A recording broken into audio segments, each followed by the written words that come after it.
సంప్రదాయంలో ధర్మం నివసిస్తుంది.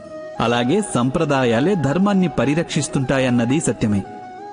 మరైతే కేవలం సంప్రదాయమే ధర్మమా? ఆలోచించండి. వాస్తవానికి ఈ పాషాణంలో శిల్పం దాగి ఉంది. అదేవిధంగా సంప్రదాయంలో ధర్మం దాగి ఉంటుంది. పాషాణంలో శిల్పం ఉంది, కాని పాషాణమే శిల్పం కాదు. శిల్పానికి ఆకృతినివ్వడానికి దాన్ని చెక్కవలసి ఉంటుంది. అనవసరమైన భాగాలను దూరం చెయ్యక తప్పదు. సరిగ్గా అదేవిధంగా సంప్రదాయంలో ధర్మాన్ని వెతికి పట్టుకోవాలి.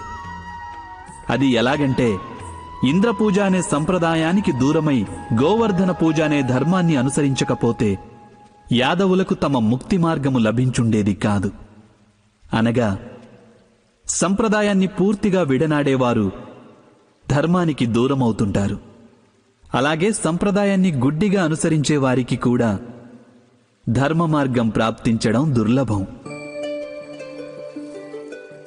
హంసకు నీరక్షీర న్యాయం తెలుసు అంటారు. పాలలో కలిసిన నీటిని వేరు చేసి కేవలం పాలనే గ్రహిస్తుంది హంస. అయితే సరైన ధర్మాన్ని తెలుసుకోవాలంటే హృదయంలో జ్ఞానం వల్ల ప్రాప్తించిన వివేకం అవసరం కాదంటారా?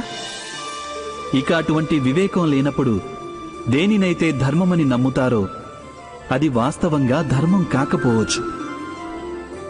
ఇది కూడా సంభవమేగా. మీరే ఆలోచించండి.